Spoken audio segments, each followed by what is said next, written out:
Assassin's Creed Valhalla is the most recent installment in the Assassin's Creed franchise. Set in 873 AD, the game recounts a fictional story during the Viking invasion of Britain. The player controls Eivor, a Viking raider who establishes a settlement in Mercia and then goes on to conquer other pre-English kingdoms of the British Isles. Now, before I get started, I do want to make it clear that I'm not going to go into very much detail about the inaccuracies of things like weapons, armor, architecture, etc. There are plenty of videos that already do that. What I'm more interested in highlighting is how Ubisoft curated a historical Viking experience for its modern 21st century socio-political aims.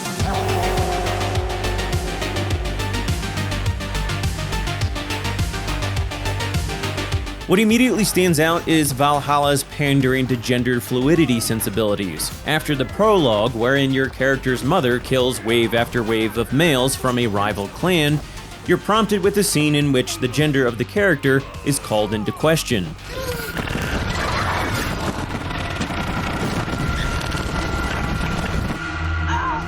What the hell is that? I'm seeing two different data streams overlapped in the same DNA. Not sure why. Fix this or pull me out. I can parse the streams with a filter. Hold on. Okay, we're good. Are we? I don't know what happened, but I can work around it. You'll have to pick a stream to keep things stable. There's a third option, too. I can let the Animus modulate your identity based on signal strength. It's up to you.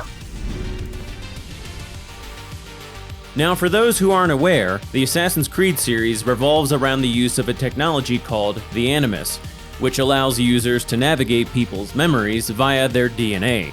Some gamers might want to play developer's advocate here and argue that this is a mechanic to allow for player choice. But in reality, I think the scene is overtly pushing the notion that gender is fluid. Ubisoft, after all, is quite a woke company. Let the rain fall on my enemies. All of my enemies. Oh, and surprise, surprise, Valhalla also has ubiquitous opportunities to engage in homosexual relationships. As far as I know, there are 5 males and 5 females whom you can quote-unquote romance, and of course you can be gay with any of them, because after all, everyone knows that 9th century Saxons and Vikings had 21st century sexual proclivities. What a perfect figure you have. Poised, powerful, perfect. Oh, if I were still on YouTube, I could see the replies now. Herder, it's fantasy, Krogan. Yeah, gay fantasies for a majority heterosexual male player base. The next thing that stands out is Valhalla's liberal application of the now infamous Cheddarman studies and related findings on the first Homo sapien inhabitants of Europe. That is, Western hunter-gatherers, or Cro-Magnons, if you like. This is what people looked like in Western Europe and Britain 10,000 years ago. No. While many Saxon and Norse NPCs do look completely normal, many appear Pakistani, Native American, or even from southern India. Now, some of this is due to lighting within the Anvil engine, but there are plenty of scenes in which the contrast reveals purposeful intent. Now, Western hunter-gatherers, according to a 2017 study, did supposedly lack the exact genetic sequences typically associated with paler skin pigmentation. What the study's team did was focus on 36 DNA markers linked to skin color. The model they developed correctly identified who had light skin or dark black skin in modern populations with a small margin of error. When they applied the model to Cheddarman, they concluded his skin color fell between dark and dark to black. Of course, what the mainstream press didn't tell you was that the scientists themselves said that they cannot, quote, conclusively demonstrate Cheddarman had dark to black skin, unquote, and that they, quote, cannot place such confidence in the DNA analysis, unquote. Quote, for one thing, Susan Walsh at Indiana University said, quote, Cheddarman's DNA has degraded over the last 10,000 years, unquote. As Brenna Henn at Stony Brook University, New York said, quote, in fact, we are not ready to predict the skin color of prehistoric people just from their genes. That's because the genetics of skin pigmentation turn out to be more complex than thought, unquote. Brenna published a paper in 2017 highlighting that skin pigmentation in populations indigenous to southern Africa vary much more than many people appreciate, and that, quote, known skin pigmentation genes, discovered primarily in East Asian and European populations, don't explain the variation in skin pigmentation in African populations. The idea that there are really only about 15 genes underlying skin pigmentation isn't correct, unquote.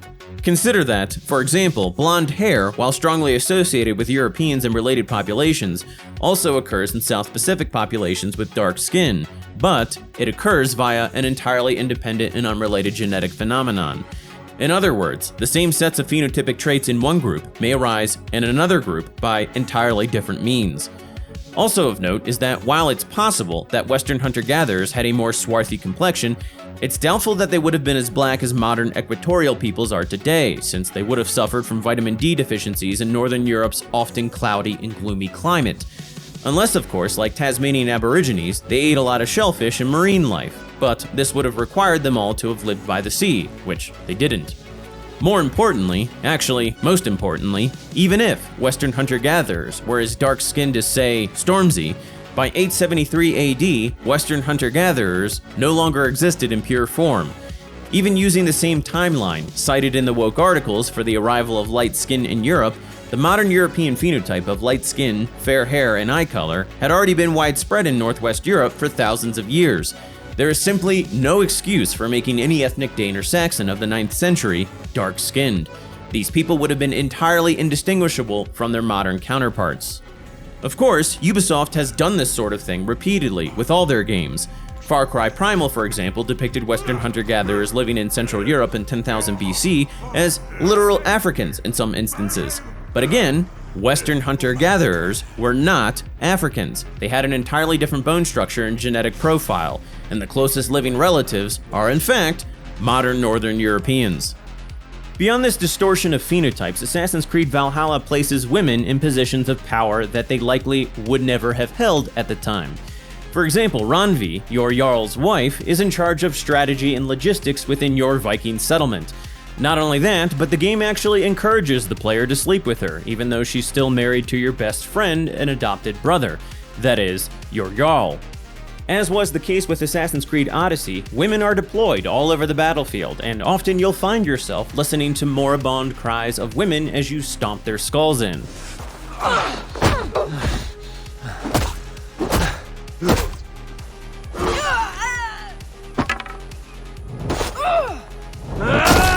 It's axe time! You forget I am a sellsword. I ask what I please, and I take what I'm owed. As I've said time and time again, women did not participate in ancient or medieval warfare to any meaningful extent. Yes, there were some exceptions, but generally this was not the case. Biologically, women are simply not adapted to fight in physical combat. Period. Speaking of women being out of place, one of the very first people you encounter after setting foot in Mercia is a Chinese woman. Untie us! Let us walk and we will not hurt you! Quite bold in those bindings. I like your spirit. We are very agreeable people, I promise. You need not kill us. Peace, friend. We have no need or wish to hurt you. What are your names? Yenli. I'm a merchant, not a bandit like those others. Obviously, there are a number of issues here. Chinese women would not have been traveling alone for thousands of miles without their family. Hell, Chinese women would not have been traveling thousands of miles. Now, I don't want to appear to be claiming historical literacy on various Chinese dynasties, but browsing any literature on the status of women within medieval China reveals Ubisoft's independent female merchant as considerably absurd. We have talked so little since our first days, Yanli, and I know nothing about you. How did you come to live in England? I wish I had a more intriguing story for you. I came from Sun Sao, far from here, for no real reason. Curiosity, I suppose. It is not an exotic story. A young woman, excited by the prospect of travel, granted passage on a trading boat. Do you miss your home? Yes, often. I intend to return one day, or perhaps coax some friends and family to join me here. But I am in no hurry. Well, you're most welcome here. Oh, I should soon have a few spices from the east to add to our feasts. As much as I love your hospitality, your food is, well, you are doing your best. You've got refugees to thank for me. The idea that Yanli's little adventure wasn't an exotic tale is pretty jaw-dropping. Recall that Marco Polo didn't make his famous 24-year journey until the 13th century. Beyond that, while the 9th century Tang dynasty for women was more liberal than previous and subsequent eras, it wasn't exactly second-wave feminism either. From the book China's Cosmopolitan Empire, Mark Edward writes, quote, "The relative autonomy of Tang women is also demonstrated in an unlikely source, manuals of female conduct. This tradition of writing, initiated by the Han woman writer Ban Zhao, insisted on women's complete submissiveness to their husbands. Its recurring themes were that the husband was a woman's heaven, requiring adoration and obedience, while the woman herself should remain silent and invisible. While the Tang was a time of relative freedom and power for elite women, others became economic commodities who were literally bought and sold in the urban marketplace." Unquote. Now, the more likely outcome for Yanli is that she would have been captured and sold as a slave long before she ever made it to Europe, let alone the British Isles. And even if she did make it, the Vikings themselves often enslaved foreigners. It's more likely that Eivor, upon finding Yanli bound with rope, would have sold her off or kept her as his own personal concubine. Instead, Ubisoft builds their Mercian Viking settlement around a series of exotic exceptions. Not only did Eivor's people never enslave anyone, but they also encountered a wide range of ethnic diversity, including an African midget who uses orphans as spies, and another sub-Saharan African woman who shows up to service the forge with absolutely no explanation when Eivor's blacksmith is off scouring England for a wife. Good day. Is Gunnar about, or did he leave and not mention it? My name is Rima, and Gunnar is a good friend of mine. Asked me to run his shop while he's away. It is good to meet you, and strange to see Gunnar away from his forge. Well, as far as I know, he's got a very compelling and beautiful reason for his absence. So here I am. Well, if Gunnar has faith in you, I do too. Then I say you have fine taste. Have a look at what I've got. Now is probably a good time to address the Norse-Mongolian couple of Hjor and Lufina. Now, it does appear that such a couple did exist. According to some sources, most notably a 14th century saga, which I don't currently have access to, a Norse king named Hjor indeed married an Asian princess from a land known to the Vikings as Bjarmaland. As the story goes, quote, "The marriage between Hjor and Lufina was arranged as an alliance in order to keep control of the walrus trade. In the Viking era, marriage was a family matter whose purpose was to create advantageous alliances and connections of a practical, economic, or political nature. Love was not something that was taken into account when marriage alliances were entered into." Unquote. Of note is how the sources focus on how unusual the marriage was, and how Lufina swapped her own twin sons, supposedly born from her union with Hjor, with the son of a slave girl who had more Norse features. Quote, "Lufina exchanged her twin sons for the son of a slave. Lufina gave birth to twins in about 850, while Hjor was away at a meeting with kings. Geirmund and Hamund resembled their mother. They are described as ugly, dark, and hulking. Lufina exchanged her twin sons for the blonde son of a slave, Leif, and told Hjor that Leif was his son. Why did she do such a thing? Was she afraid that Hjor would be disappointed and would not accept the twins as his heirs because of their Mongolian looks? Did she want to safeguard her own position?" Unquote. Geirmund's skin was so dark that Hjor named him Heljar Skin, which some people translate as black-skinned, but it might be more akin to death skin or skin from hell. Either way, I suspect calling him the Black Viking, as author Bergsvein Bergeson has done, could be highly misleading to a woke audience. Though honestly, I kinda wish Geirmund had been black, because as it turns out, he was a highly wealthy man in Iceland's early settlement, and had hundreds of slaves taken from Ireland and Scotland. While I'm in no way trying to guilt modern-day Icelanders or Norsemen for their ancestors' actions in the 9th century, I simply find it amusing that woketivists today actually try to shake down the Irish for being complicit in quote-unquote slavery. When they abolished slavery, when the British abolished slavery, over 100 people in the island of Ireland received compensation. Know your history, people. Ireland is not this independent state that is just, hey, we're not involved in anything. Ireland is complicit. Also of note is that as far as I can tell, Hjor and Lufina never set foot in northern England. Lufina stayed in Norway, while Hjor spent time away, most often in Ireland, establishing relations with Dublin kings.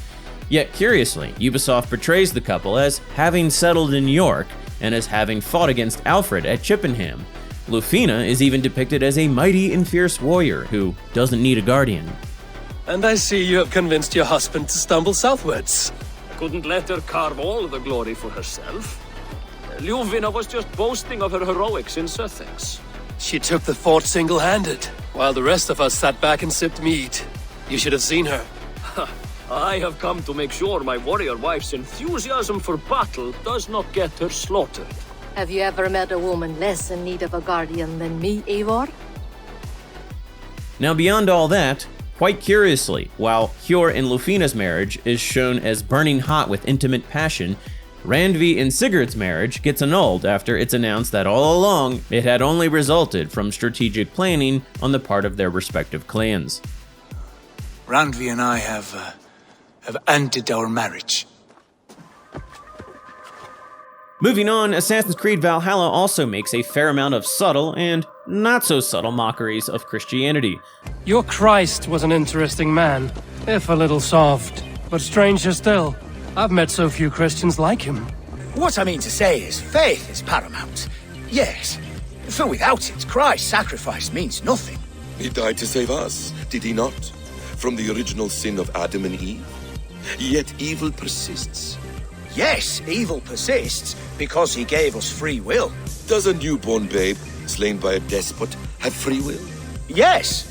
No, I mean, that is too simplistic.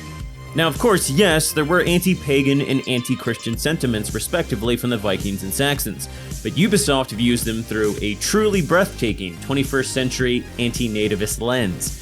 At one point, the player stumbles across a nun who massacred a band of Danes. The scene is pretty absurd at face value. Apparently, a single nun defeated several seasoned Viking warriors in open combat. And yet, what's more interesting about the scene is how Ubisoft portrays her as being bigoted and irrational toward Eivor and his Viking cohorts. O Lord, forgive not these men their trespasses. Send them instead to the same hell they brought upon our land. Did you kill these men? These defilers killed themselves by despoiling this sacred ground. God told me the full tale. Then he told me to chastise them. And he has told me much about you, too. Stand down, Saxon. I mean you no harm. Yeah!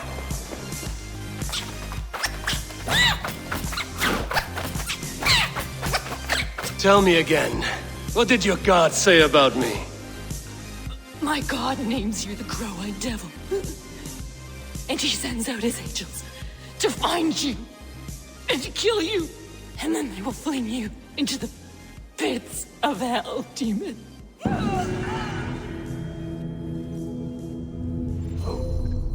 Note the title of the world event. While not much is known of the real-life King Edmund, he did exist and was likely killed by Viking invaders. Tradition claims the Danes killed him after he refused to renounce Christ. He was beaten, shot with arrows, and then beheaded on the orders of Ivar the Boneless and his brother Ubba. Now, Ubisoft does portray Ivar as an unhinged psychopath, but again, there is a very curious tendency on their part to continually convey local resistance as mean-spirited and bigoted. Consider that Basim, your Middle Eastern ally who came to England to undermine and uproot its leaders, makes continuous contentious comments about Christian teachings, as does Eivor. I'm not done playing with these Christians yet. I will see you at Folkestone. Now, while Eivor, not being all that familiar with the religion, does make some sense, Basim is from the Middle East, where Christianity supposedly originated. You'd think he'd have encountered it before, yet he often speaks as if it were some strange regional idea unique to Britain. We are deep in their god's heartland, a heathen and a heretic. To hunt Fulke, we'll need a Christian snare. Perhaps it wasn't a great idea to put a Muslim in charge of most of the game's development cycle. Is it really a coincidence, or even appropriate, that most of the game has a Middle Eastern man advising the Viking invaders and helping them to overthrow local kings?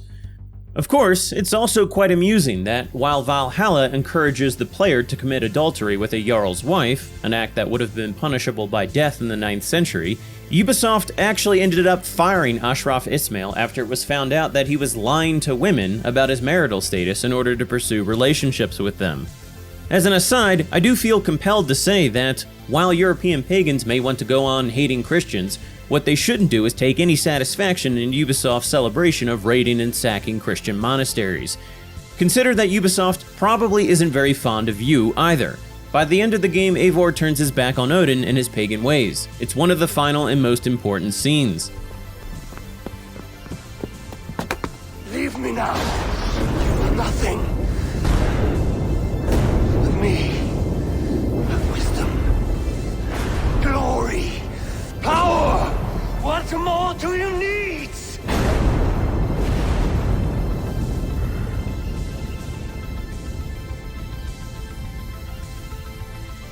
Everything else. No! I suspect that Ubisoft is simply using Viking avatars to make a modern takeover of England more palatable to quote-unquote gamers, and to portray such an invasion as a noble and just cause. Ask yourselves if a developer today could make a game about westward expansion in America in a similar light. That is, could a developer portray European settlers as the liberators of Native Americans from their corrupt and evil leaders? Could they depict Native Americans as a loose collective of warring, broken kingdoms? There's my liberator. I'll do you proud, I will. Again, the most notable facet of this game is that it glorifies the raiding and pillaging of Britain by foreigners. Consider that after Ubisoft made a game signaling quite overtly against British nationalism, the very next game they made glorifies a historical invasion of the British Isles and portrays the indigenous Brits, who resisted, as villains, and the locals who allied with the invaders as virtuous. Stay your blades. This traitor Giedrich will face trial, as will all the treasonous thanes of this shire. You're the traitor, Edwin, calling on Alfred of Wessex begging for his army. Clap your mead hole, Giedrich, lapdog of the Danes. You'll sell us out to Wessex, and that poxy-ass bastard Alfred. We won't have it. As one follower of mine on Twitter put it, the ideas of the last two Ubisoft games are essentially that 1. Britain is evil for not taking care of refugees from everywhere, and 2. Vikings are not evil for turning English peasants into refugees by sacking their villages. Sure, the Norsemen and Danes are fellow Northwest Europeans, but I really don't think that was Ubisoft's angle. Again, the entire plot consists of you, the player, going around forming alliances with various natives to overthrow all the local kings. In many ways, I can't help but draw a comparison here between how Ubisoft views 9th century Viking alliances with puppet Saxon kings, and 21st century woke white Brits who ally themselves with hostile ethnic blocs pouring into the nation, who then openly advocate for their group's ethnic interests while undermining local white interests. Why are you telling me I'm of the Pakistani ethnicity? I'm not a geneticist who can tell you about the Middle East and the roots of people from the Middle East. That's right. So can you agree that England is a country, like Scotland is a country, and the ethnicity, what you're really trying to say, and then we can actually have a conversation, I'm happy to have a conversation with you about it, but I think what you're really trying to say is that you're worried that white Anglo-Saxons are being stigmatized or discriminated against or could end up being a minority. Onward! Take the Saxons' camp! Hold back, you dogs! Back to Porchester! They flee like rabbits! Consider that as Pakistanis and sub-Saharan Africans move into modern England, they're literally establishing settlements and pushing locals, once again, as did the Vikings, out of their own territory. But I suspect that Ubisoft's perspective here is essentially that because a closely related people to ethnic Brits invaded their islands once upon a time, post-World War II migration is simply a continuation of Britain's long history of being a demographic Ponzi scheme, the violence of which is of no import. The game also has a way of insinuating that the Anglo-Saxon bigotry toward the Danes in the 9th century was essentially no different than 21st century xenophobia toward substantially more foreign migrants. We know it's the Danes. It's always the damn Danes. Make them pay Vergil for the dead that now litter the fields. Show sense, please. What would the Danes gain from the slaughter of poor farmers? Look! There's a filthy Dane now! Why don't we ask?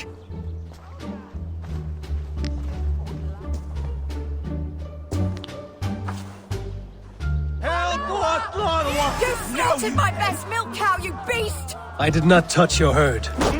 You fools are making this worse.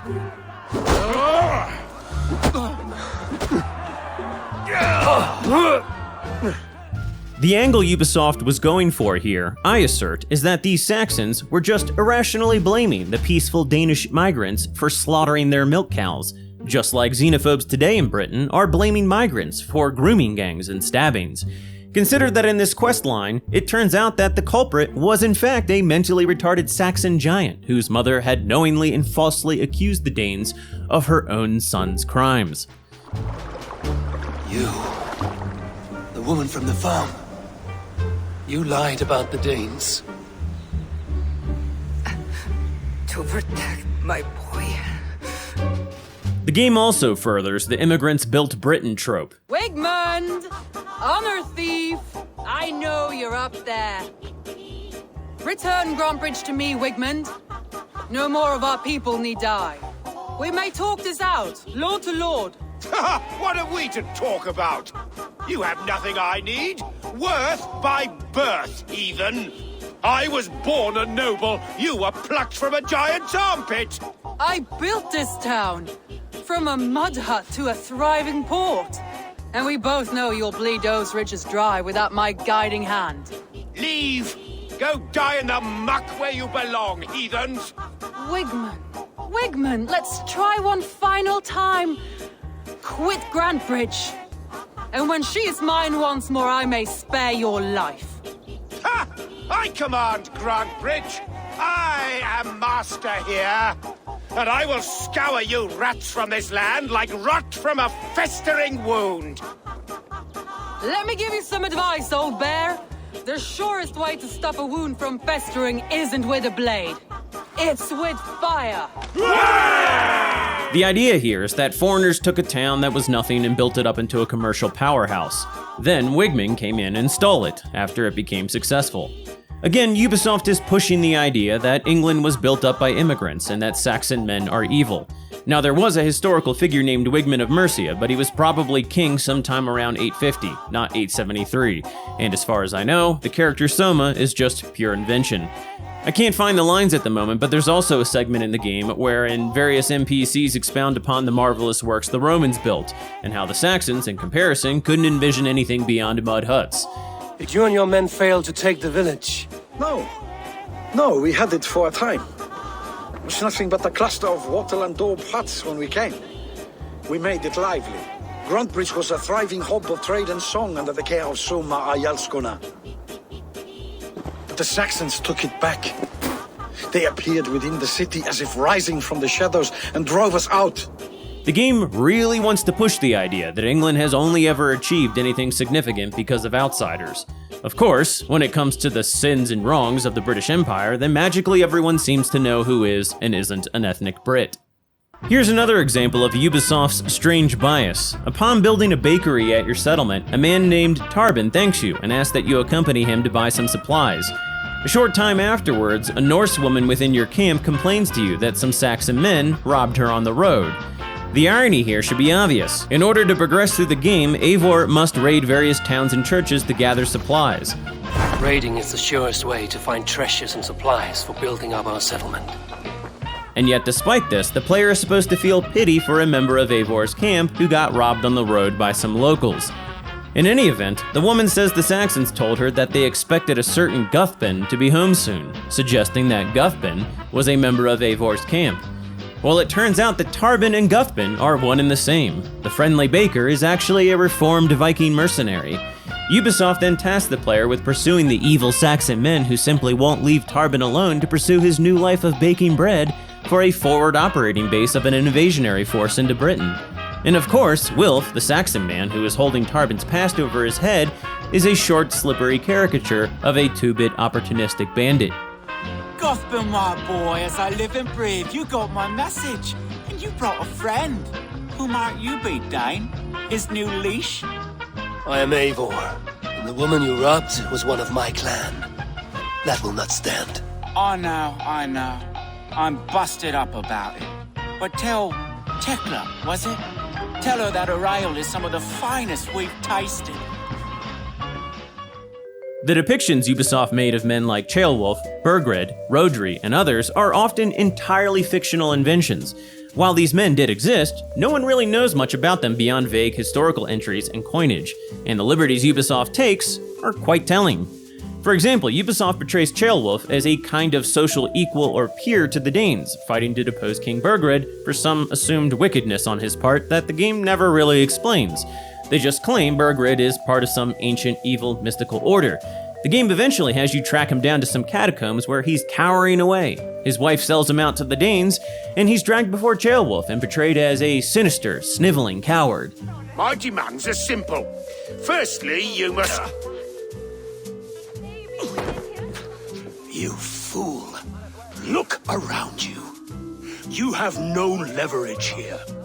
Plead for your life, for it is the only thing these men will grant you.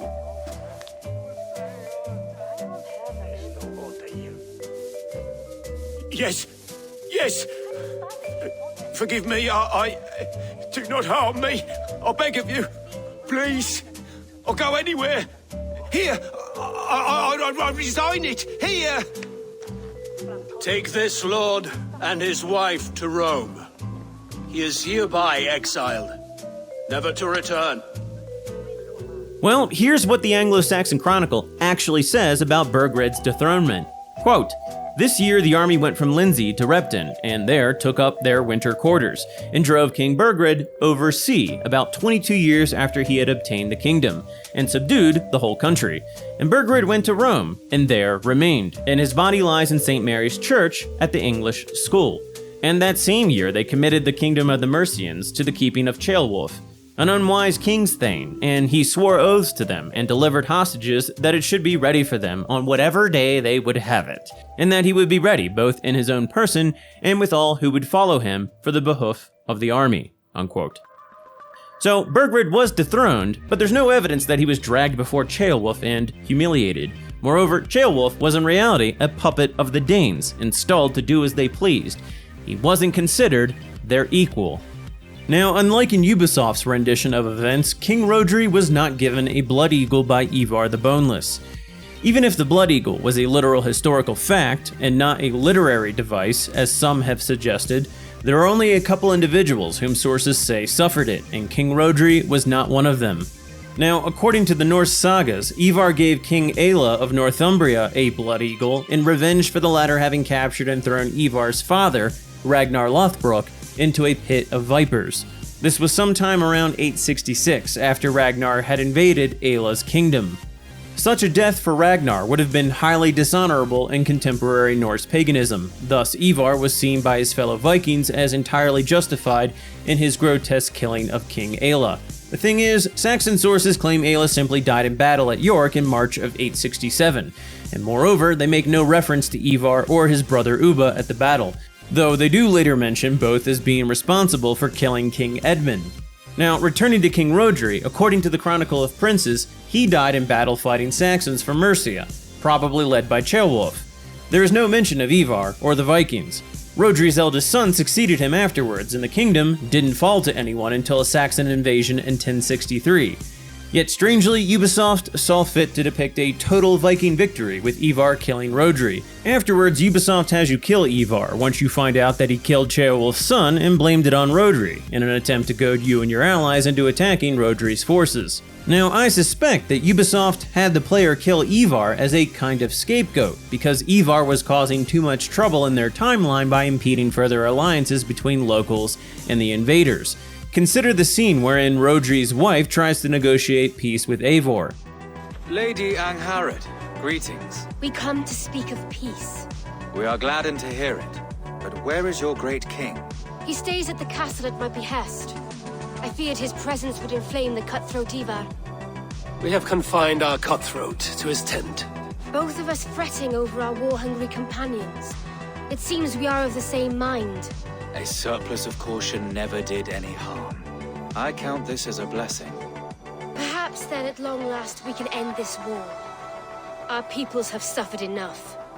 This seems to further the idea that it's just a few bad apples on either side of an ethnic conflict, and if we can only discard those individuals, then we'll all live happily ever after. From Ubisoft's angle, Rhodri and Ivar were ambitious hotheads impeding a settlement between two factions who otherwise might have been at peace. Now, returning to the matter of Rhodri's Blood Eagle, the scene is also interesting because it's one wherein Odin seeds doubts in Eivor's head about Norse culture. As Odin and Eivor watch Ivar torture Rhodri, Odin approves of Ivar's irrational behavior. That is a Norseman, the true essence of old heroes. The Blood Eagle has no true meaning for Ivar. He is doing it simply to take pleasure in suffering. Now, I pull back the flesh. The method will always outlive the meaning. Few in time will care why this man died. But the how, that is a song for the ages.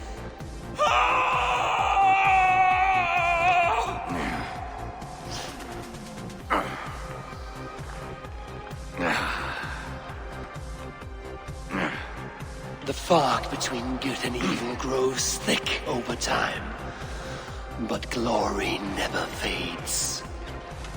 There is nothing glorious here. The scene is retarded because Eivor, in theory, could have stopped Ivar at any point, but just sits there listening to Rhodri scream as Odin whispers evil Norse mysticism in his ear. It's only after Ivar reduces the Nordic warrior ethos to a comical caricature and reveals to Eivor that he actually killed Ceolwulf's son that Eivor finally snaps. We are not finished, Eivor. This saga we have written together, it needs an ending. Here and now. It is ended, Ivar. I'm done with this place. A fight to the death. You and me. If I win, I am the greatest Vikinger who ever lived. If I lose, what a tale you have to tell. You are battle drunk, Ivar. Goodbye. Poor Ceolbert. He barely said a word. When? I pushed that dragon dagger into his heart. No. Just a soft little squeal. Then, nothing. You sick, cursed fuckout! The things a man must do. The trials one must face. The friends one must betray. To achieve one's destiny. And become king killer forevermore. Traitor! Ceolbert was... like a son to me! Yes! Yes! So fight me, Wolf-Kissed, to a glorious death! I mean, at least in the sagas, Ivar's justification for killing Ayla makes some sense because of the dishonorable death Ayla supposedly gave to Ragnar. But Ubisoft's Ivar is just some dim-witted 9th century Nordic Beavis with no deferral of gratification. Oh, my blood runs hot. Let us rush in now and leave a trail of bloody kindling. I want you guys to shoot people. I want tanks and some fire throwers. And I want explosions over here. And I want planes going. That's gonna be cool. It's also of note that Ubisoft portrayed Rhodri's brother as being amenable to betraying Rhodri for a bag of silver. That is, before Ivar slits his throat to goad Rhodri to action. Yet, according to the Chronicle of Princes, Rhodri's brother died in battle alongside him. So, in other words, Rhodri's brother was deathly loyal to him. Speaking of loyalty to kings, a central plot device of the game hinges on rescuing your Jarl, Sigurd, after he is kidnapped by a deranged woman who preaches heretical Christian teachings. The villainy of everyone who stands between you and restoring your Jarl to his rule is made quite apparent, and yet, all the while, you're going around burning down and robbing monasteries and killing local kings. Again, the idea here is to see the invasion of Britain as morally sound, and its defense as reprehensible. Upon your first encounter with him, it's pretty clear that Ubisoft wants to depict King Alfred as your arch-enemy. His kingdom of Wessex is the only one effectively defending itself from Viking invasion. The endgame focuses on Guthrum's various interactions with Alfred, and the subsequent Viking assault on Chippenham. Leading up to this, Alfred attempts to dissuade Guthrum from further violence. Oddly enough, he's portrayed as sinister in his efforts, and the subsequent Viking assault on Chippenham is seen as entirely justified. Tonight, Wessex's last resistance will crumble. I follow you, Eivor. And I.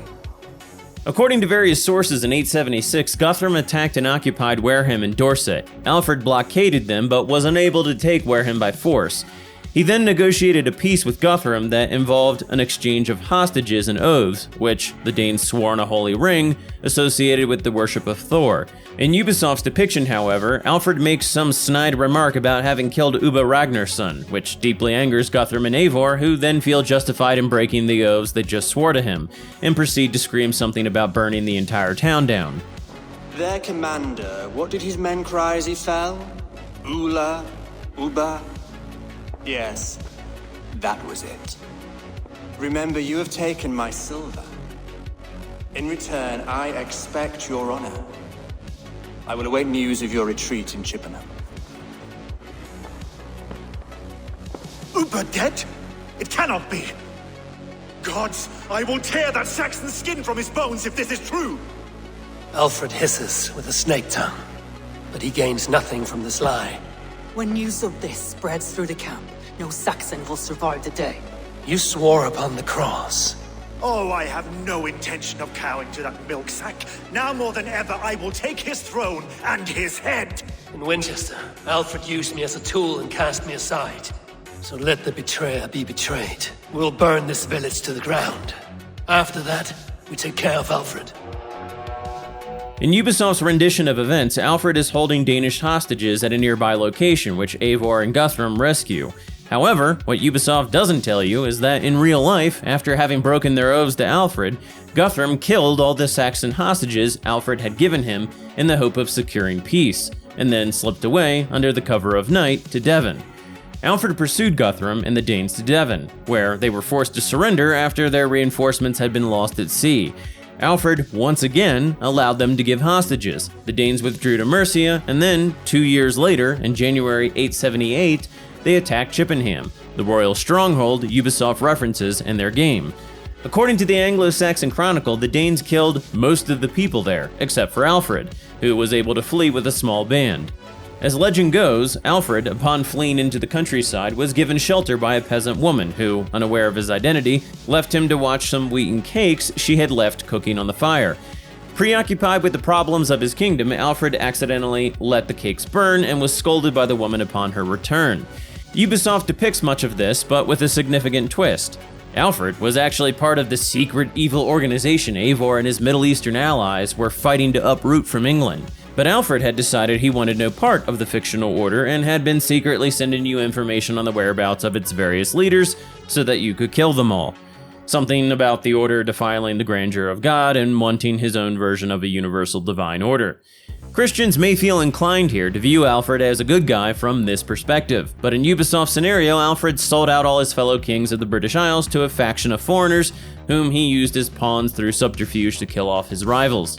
Also, quite curiously, when Alfred points out that Eivor helped him save England from the Order, regardless of Eivor's intent, Eivor replies that England is no more and that Alfred has no kingdom. You have saved England, whether or not that was your intent. Now let England save you. England is no more, Lord. You are the last of her kings, and yet you have no kingdom. Look around you. God's works are wondrous. They cannot be ignored, nor resisted. In time, all those who accept God will flourish, and all those who defy him will fall away. Should you remain in England, you too will one day be her subject. Oh, bloody crumbs! The cakes are burnt! Where is that man? Young man, where have you gone? This is a strange way of ending the story since, 1, England didn't even exist as a unified kingdom at the time, and 2, in real life, Alfred ends up retaking Chippenham and pushing the Danes out of his kingdom entirely. What's more, after he won a decisive victory at the Battle of Edington, one of the terms of surrender was that Guthrum convert to Christianity. 3 weeks later, the Danish king and 29 of his chief men were baptized at Alfred's court. Now, I suppose that if Ubisoft wanted to end on a quote-unquote high note of quote-unquote England being conquered, then it was a great idea to end where they did, with Alfred, an arguably important figure in British nationalism, on the run and vaguely suggesting that anyone who lives in England long enough is English. Now, this isn't to say that Alfred was a flawless historical figure, or that the Norse and Germanic pagan worlds at the time didn't have some legitimate grievances with the expansion of Christendom. The surviving literature on Alfred is, to some extent, probably biased, as am I. But clearly, so is Ubisoft, who, after portraying Alfred as their arch-villain for the majority of the game because of his resistance to invasion, turned him into a traitor to his own people, who secretly used foreigners to destroy the leadership within the Saxon Heptarchy. Honestly, Ubisoft's Alfred sounds more like Boris Johnson or some other 21st century politician claiming that England is just a set of ideas, because Northwest Europeans invaded a set of islands in Northwest Europe and left a mark on hurdy-dur-dur-dur fellow Northwest Europeans.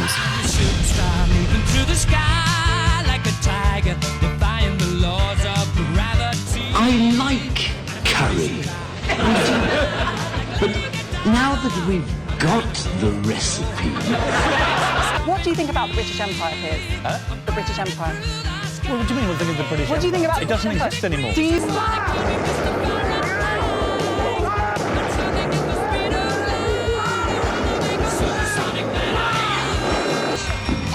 Racist for what?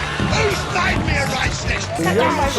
British men and women denying their rights in this country under her watch in the Home Office.